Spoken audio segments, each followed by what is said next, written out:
शेतकरी कष्टकरी एकजुटीचा, शेतकरी कष्टकरी एकजुटीचा, शेतकरी कष्टकरी एकजुटीचा, शेतकऱ्याची कर्जमाफी, शेतकऱ्याची कर्जमाफी झाली. अरे बोल शेतकऱ्या, अरे बोल शेतकऱ्या, अरे जोरात बोल, अरे जोरात बोल, अरे जोरात बोल.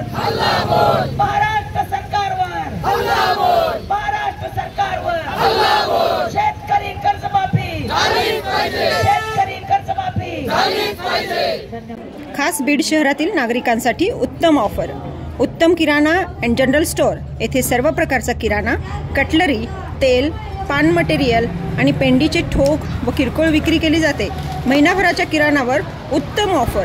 एक वेळ अवश्य भेट द्या. संपर्क जुना मुंढा रोड, बालाजी मंदिर जवळ, बीड. केला नाही आणि केला तरी ज्याला ते ट्रेस करू शकले नाही अशा आत्महत्या तर वेगळ्याच आहे. ही या सरकारची उपलब्धी आहे, लक्षात ठेवा.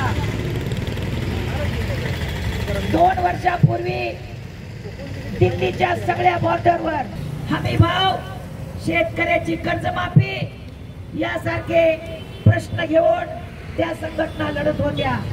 1 वर्ष सिंबू बॉर्डरवर शेतकऱ्यांनी ठिय्या आंदोलन केलं.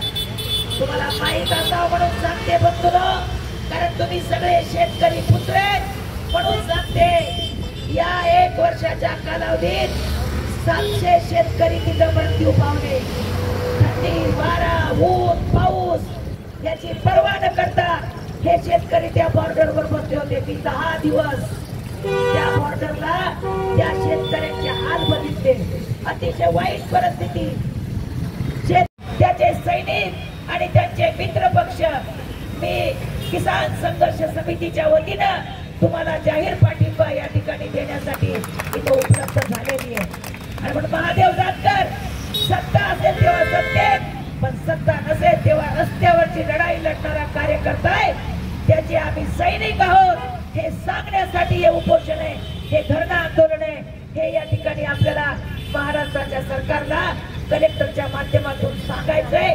त्यांना माझं आव्हान आहे की शेतकऱ्याचा अंत पाहू नका, कष्टकऱ्याचा अंत पाहू नका. कष्टकरी याला कुठलीही जात नसते, कुठलाही धर्म नसतो. त्याचा संघर्ष त्याच्या 5वीला पुजलेला आहे. कधी आज लाखो कोटीची कर्ज भांडवलदारांची कॉर्पोरेट जनतातली माफ करण्याचं काम, त्यावेळी मात्र कुठलीही समिती नेमली जात नाही, कुठली समिती नेमली जात नाही. एका फटक्यात लाखो कोटी रुपयाचं कर्ज भांडवलदाराचं माफ केलं, राईट ऑफ केलं.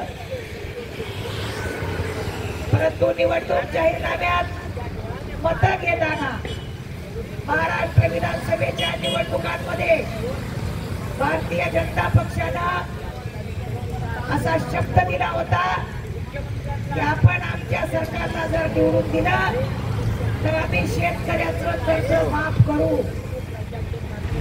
परंतु निवडणूक संपून आता जवळपास 1 वर्षाचा कालावधी संपत आलेला आहे. तरी सुद्धा महाराष्ट्राच्या सरकारमधले 3 वेगवेगळे घटक या कर्जमाफीच्या प्रश्नावर वेगवेगळं बोलत आहेत. मला असं वाटतं की बेपनाव तयार करून शेतकऱ्याची आता नाही तर अनेक वेळा फसवणूक. आता ढाकणे सरांनी सांगितल्याप्रमाणे ते असं म्हणाले होते केंद्रातले सरकार